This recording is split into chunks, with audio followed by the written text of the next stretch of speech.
आदरणीय प्रधानमंत्री जी, उत्तर प्रदेश के आदरणीय मुख्यमंत्री जी, आदरणीय राज्यपाल महोदया, देश के आज विद्यमान सभी पंथ संप्रदायों का प्रतिनिधित्व करने वाले हमारे संत ऋषि आचार्य गण और समाज के सब स्तरों का प्रतिनिधित्व करने वाले निमंत्रित महानुभाव,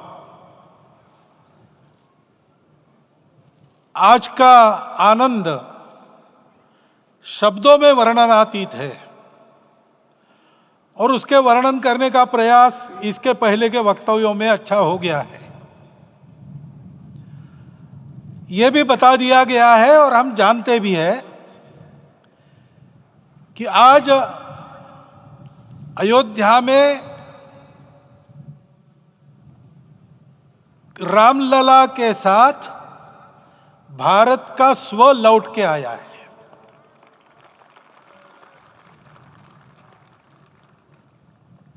और संपूर्ण विश्व को त्रासदी से राहत देने वाला एक नया भारत खड़ा होके रहेगा, इसका प्रतीक आज का कार्यक्रम बन गया है। ऐसे समय में आपके उत्साह का, आपके आनंद का वर्णन कोई नहीं कर सकता। हम यहां पर अनुभव कर रहे, पूर्ण देश में यही वातावरण है। छोटे छोटे मंदिर के सामने दूरदर्शन पर इस कार्यक्रम को सुनने वाले हमारे समाज के करोड़ों बंधु वहां पहुंच न पाए, ऐसे घर घर के हमारे नागरिक सज्जन, माता भगिनी सब भाव विभोर है, सब में आनंद है, सब में उत्साह है। और ऐसे समय में जोश की बातों में थोड़ी सी होश की बात करने का काम मुझे ही दिया जाता है। आज हमने सुना कि इस प्राण प्रतिष्ठा महोत्सव में पधारने के पूर्व प्रधानमंत्री जी ने कठोर व्रत रखा। जितना कठोर व्रत रखने को कहा था, उससे कई गुना अधिक कठोर व्रताचरण उन्होंने किया। मेरे पुराना उनसे परिचय है, मैं जानता हूं वो तपस्वी है ही, परंतु वो अकेले तप कर रहे हैं, हम क्या करेंगे। अयोध्या में रामलला आए, अयोध्या से बाहर क्यों गए थे, रामायण में क्यों गए थे बाहर, तो अयोध्या में कलह हुआ। अयोध्या उस पुरी का नाम है जिसमें कोई द्वंद्व नहीं, जिसमें कोई कलह नहीं, जिसमें कोई दुविधा नहीं। वो हुआ 14 वर्ष वनवास में गए। वो सब ठीक होने के बाद दुनिया के कलह को मिटा के वापिस आए। आज रामलला वापस फिर से आए हैं 500 साल के बाद। जिनके त्याग, तपस्या, प्रयासों से ये सोने का दिन आज हम देख रहे, सुवर्ण दिवस देख रहे, उनका स्मरण प्राण प्रतिष्ठा के संकल्प में हम लोगों ने कहा, आपने सुना होगा, स्मरण किया। उनकी तपस्या को, उनके त्याग को, उनके परिश्रम को शत बार, सहस्त्र बार, कोटि बार नमन है। रामलला के यहां इस युग में आज के दिन फिर वापस आने का इतिहास जो जो श्रवण करेगा वो राष्ट्र के लिए कर्म प्रवण होगा और उसके राष्ट्र का सब दुख दैन्य हरण होगा। ऐसे इस इतिहास का सामर्थ्य है। परंतु उसमें हमारे लिए कर्तव्य का आदेश भी है। प्रधानमंत्री जी ने तप किया, अब हमको भी तप करना है।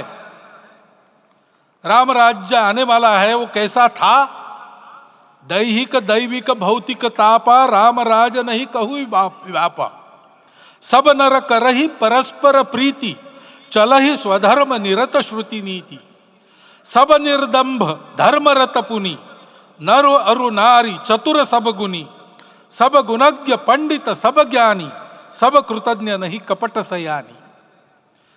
राम राज्य के सामान्य नागरिकों का जो वर्णन है, हम भी इस गौरवमय भारतवर्ष की संतानें हैं।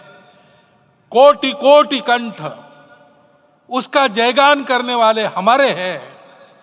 हमको इस प्रकार के व्यवहार को रखने का तप आचरण करना पड़ेगा। हमको भी सारे कलह को विदाई देनी पड़ेगी। छोटे छोटे परस्पर मत रहते हैं, छोटे छोटे विवाद रहते हैं, उसको लेकर लड़ाई करने की आदत छोड़ देनी पड़ेगी। आखिर है क्या? ये बात बताइए, वो सामान्य नागरिक कैसे थे? निर्दंभ, प्रामाणिकता से आचरण करने वाले, केवल बातें करने वाले नहीं और बातें करके उसका अहंकार पालने वाले नहीं थे। काम करते थे, आचरण करते थे और अहंकार नहीं था। ऐसे वो थे और धर्मरत थे। यानी क्या थे? इस पर कठिन भाषा में प्रवचन बहुत लंबा हो सकता है, लेकिन थोड़े में धर्म के जो 4 मूल्य जिनकी चौखट पर धर्म है, ऐसा श्रीमद् भागवत में बताया है, सत्य करुणा शुचिता तपस, उसका आज हमारे लिए युगानुकूल आचरण क्या है? तो सत्य कहता है कि सब घटों में राम है, ब्रह्म सत्य है, वही सर्वत्र है। तो हमको ये जानकर आपस में समन्वय से चलना होगा, क्योंकि हम चलते हैं, सबके लिए चलते हैं, सब हमारे हैं, इसलिए हम चल पाते हैं। और इसलिए आपस में समन्वय रखकर व्यवहार करना, यह धर्म का पहला जो पैर है, सत्य, उसका आचरण है। करुणा दूसरा कदम है, उसका आचरण है सेवा और परोपकार। सरकार की कई योजनाएं गरीबों को राहत दे रही, सब हो रहा है, लेकिन हमारा भी कर्तव्य है, ये सब समाज बांधव हमारे अपने बंधु है। तो जहां हमको दुख दिखता है, पीड़ा दिखती है, वहां हम दौड़ जाए, सेवा करें, दोनों हाथों से कमाएं, अपने लिए न्यूनतम आवश्यक रखकर बाकी सारा वापस दे, सेवा और परोपकार के माध्यम से। यह करुणा का अर्थ आज है। शुचिता पर चलना है, यानी पवित्रता होनी चाहिए। पवित्रता के लिए संयम चाहिए, अपने को रोकना है। सब अपनी इच्छाएं, सब अपने मत, सब अपनी बातें ठीक होंगी ही ऐसा नहीं, और होगी तो भी अन्यों के भी मत है, अन्यों की भी इच्छाएं हैं। और इसलिए अपने आप को संयम में रखते हैं तो सारी पृथ्वी सब मानवों को जीवित रखेगी। गांधी जी कहते थे, earth has enough for everyone's need but it cannot satisfy everyone's grid.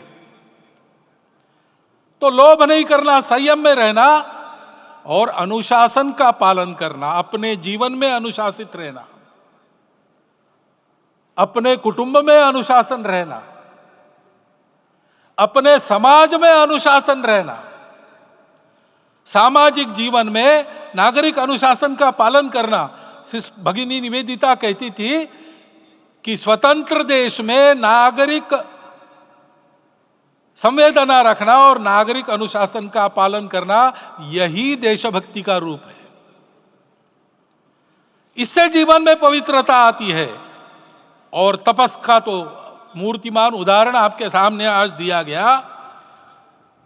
व्यक्तिगत तपस तो हम करेंगे, सामूहिक तपस क्या है? संगच्छध्वम संवदध्वम सम वो मनांसी जानता। हम साथ चलेंगे, बोलेंगे आपस में, उसमें से एक सहमति का संवाद निकालेंगे, एक ही भाषा बोलेंगे, वो वाणी मन वचन कर्म समन्वित होगा और मिलके चलेंगे, अपने देश को विश्वगुरु बनाएंगे। ये तपस हम सबको करना है। 500 वर्षों तक अनेक पीढ़ियों ने लगकर परिश्रम करके, प्राणों का बलिदान देके, खून पसीना बहाकर आज ये आनंद का दिन सारे राष्ट्र को उपलब्ध करा दिया। उन सब के प्रति हमारे मन में कृतज्ञता है। मैं यहां बैठता हूं तो मेरे मन में विचार आता है कि मुझे बिठाया, मैंने क्या किया? वो तो जो उन्होंने किया उसका प्रतिनिधि भी मुझे बनाया गया है। उस प्रतिनिधि के नाते मैं ये अवदान स्वीकार करता हूं और उन्हीं को अर्पण करता हूं। परंतु उनका ये व्रत हमको आगे लेके जाना है। जिस धर्म स्थापना विश्व में करने के लिए राम का अवतार हुआ था, उस धर्म स्थापना को अनुकूल स्थिति अपने आचरण में, अपने देश में उत्पन्न करना, यह अपना कर्तव्य बनता है। रामलला आए हैं हमारे मन को आह्लादित करने के लिए, उत्साही करने के लिए, प्रेरणा देने के लिए, साथ साथ इस कर्तव्य की याद दिलाकर उसमें कृति प्रवण करने के लिए आए हैं। उनका आदेश सर पे लेके हम यहां से जाए। सब लोग तो यहां आ नहीं सके, लेकिन वो सुन रहे, देख रहे। अभी इसी क्षण से इस व्रत का पालन हम करेंगे तो मंदिर निर्माण पूरे होते होते विश्व गुरु भारत का निर्माण भी पूरा हो जाएगा। इतनी क्षमता हम सबकी है। इसका मैं एक बार स्मरण देता हूं, आप सबको धन्यवाद देता हूं और मेरे 4 शब्द समाप्त करता हूं।